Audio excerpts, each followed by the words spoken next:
एक नई सुबह देश की राजनीति में नरेंद्र भाई मोदी जी ने संकल्प किया था कि ये भवन इतिहास का साक्षी रहेगा।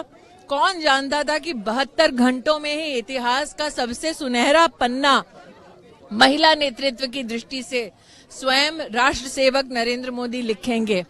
हम बार बार कहते थे मोदी है तो मुमकिन है, आज पुनः उन्होंने ये साबित कर दिया। आधी रात बीत चुकी है और एक भी महिला के चेहरे पे सांसद जैसा थकान नहीं है।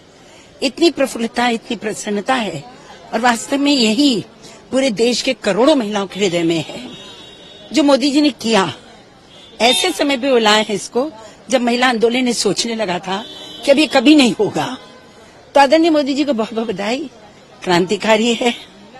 और ये जो हमको मिला है आरक्षण, ये वास्तव में गेम चेंजर है। और पूरे मैं तो ये कहूंगी महिला की ओर से कि महिलाओं के लिए दूसरी आजादी है। 1947 में हुई और अब हुई।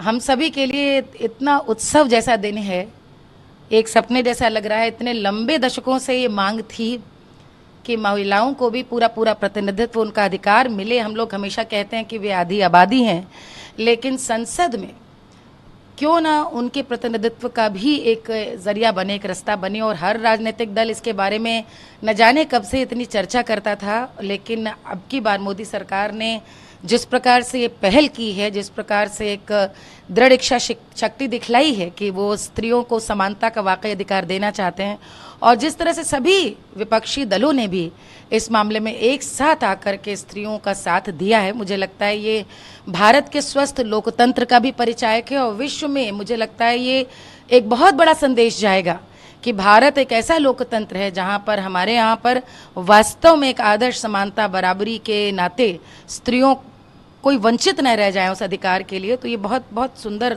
दिन है।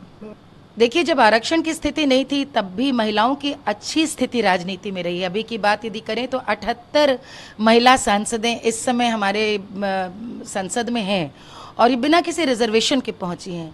लेकिन मैं आपको बता सकती हूँ कि कोई भी ऐसी स्त्री जिसने अपना मुकाम बनाया होगा, बड़ी मेहनत, बड़े परिश्रम और पुरुषों की दुनिया में एक अपनी परिश्रम और संघर्ष के बाद अपनी जगह बनाई है। Modi ji, whatever he has done, everything is with proper good intention only he has done. No other prime minister has ever done such things. So when he is doing something, the Vipaksh people or all the time opposition keeps on saying something or the other. It is their job to do it, so we don't bother about it. So do you think that this bill can change Ratnapma? Definitely, in few years, just see what all is going to happen. All women are going to participate in the whole country's development. All are going to be part of it. So that is a great thing which is happening.